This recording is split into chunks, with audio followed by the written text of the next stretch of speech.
So actually Melissa and Dina also ran a campaign in tertiary institutions, and basically to talk to them about credit literacy and how to be responsible credit card holders, right? So you have met a lot of students, and what kind of response do you get from them?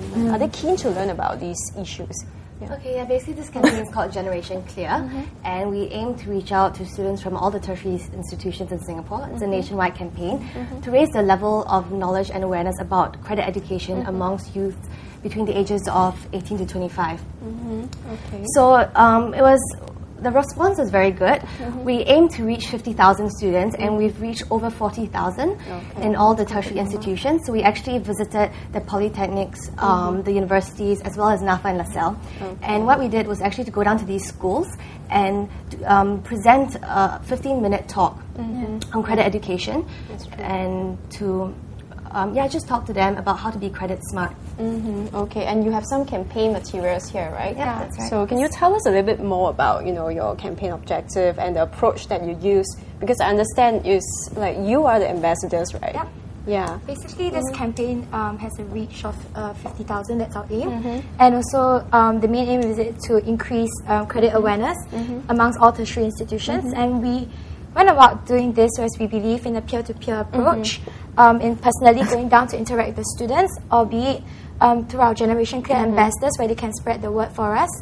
Hence, that's why we believe like a word-to-word kind of message spreading way would be very good amongst these. But you've been talking to a lot of these young people as well, and do you think that young people in general can manage their money, especially in sort of like for someone to just get a credit card?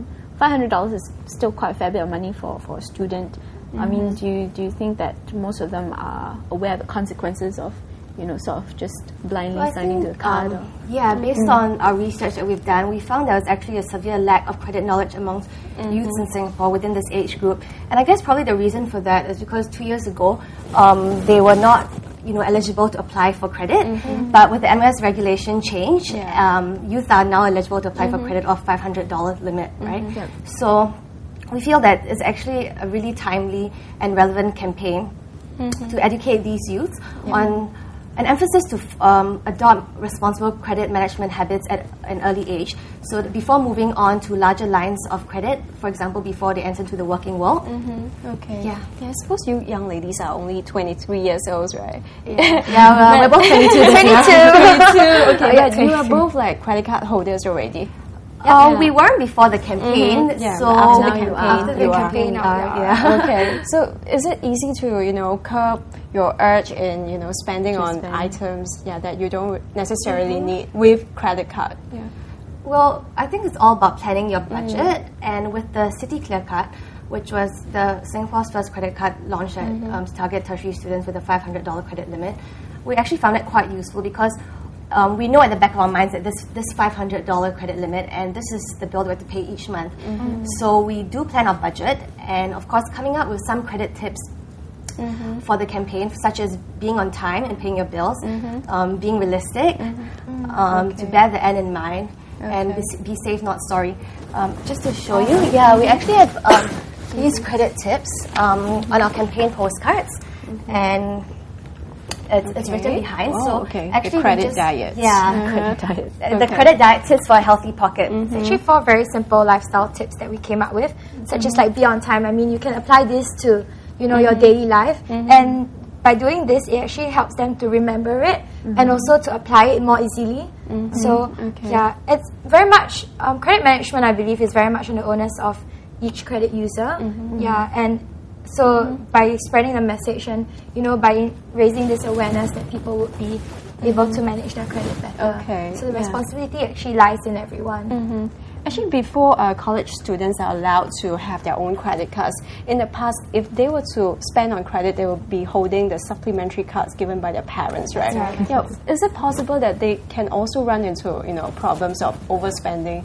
Definitely possible. For example, in some of the campus talks, when we actually talk to the students, some of them shared their experiences in late payments and running to debt, and these card holders, basically their parents, applied for supplementary cards for them, and they just exceeded a limit because their parents were paying the bills for them, so they had no idea. Even if their parents said, okay, this is your limit, Sometimes Okay. you know, you just take out the card and it's really cool to you know flash on to your friends. Especially when you go out at night. true. The Yeah. They crowds. exceed the limit, so their parents, you know, actually just cut them off and say, we're not going to pay your bill, Yeah. and actually make them, you know, go out and work part-time jobs just to pay it off.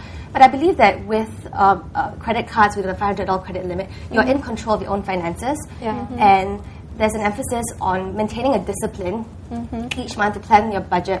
And I believe that this responsibility should be emphasized for all the students in Singapore, and that's what we aim to do with this campaign. All right. Yeah. And for Ms. Tan, have you seen cases whereby, you know, actually parents approach CCS because their children overspend, and that's why they ran into got out of debt? hand. Okay. I don't recall cases like that. But you do have young people coming to CCS.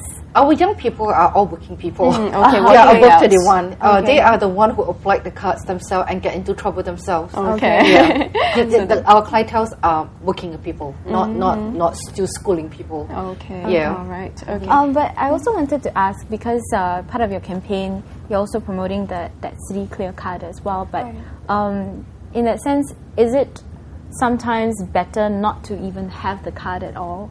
We're not Because then actually you're sort of promoting Yeah, the card. like- The campaign aim is to raise the level of credit knowledge among students. So when we go in to give the talks, we don't promote the card at all. We don't promote sign-ups or anything like that. It's more to give an example that, you know, to How make the them card of can how the actually card help works. them, not the other way around. And if they do apply for the card or they're interested in doing so, to actually, you know, follow these 4 tips to maintain a good credit record. And because based on research, a lot of them did not know what a credit record was or whether they were eligible to apply for a credit card.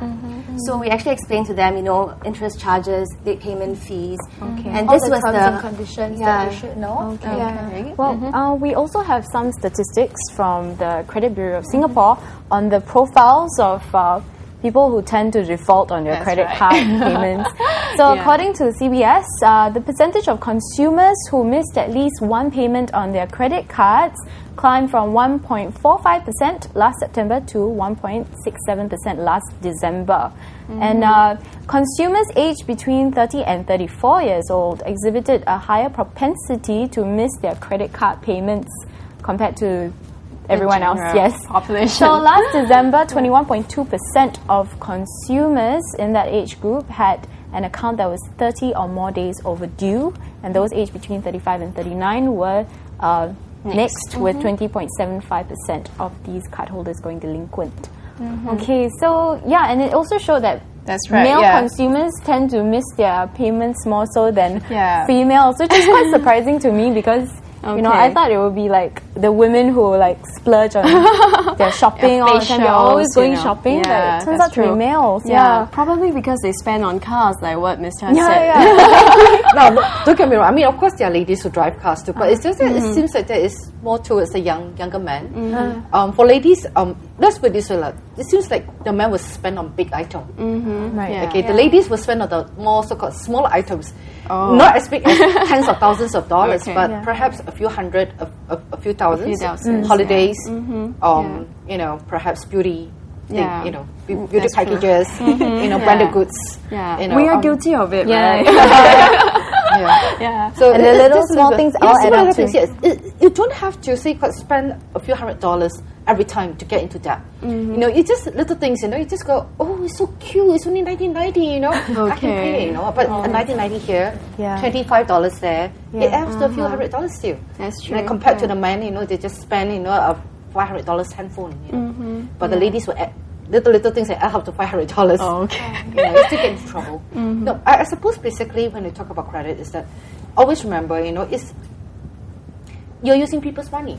Yeah. So It's you a better form of prepare to pay debt. for it. You know, Okay. if you do not pay it according to the terms and conditions, there will be penalties. Yeah. You know, So you think it's all about like a state of mind? Because if someone gives you a credit card with say a limit of like $5,000, people just think it's $5,000 for me to spend, and yes, it's there are not. people who, Yeah. who think.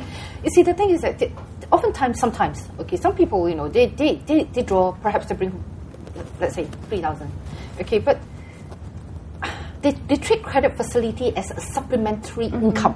Okay. But it's not the income. The thing is that when you earn 3,000 and you lead a lifestyle that requires 4,000 to maintain, you will be in big trouble. Yeah. You see, because the 1,000 come from the banks or the financial institution to give you the credit facility, and you will have to service it.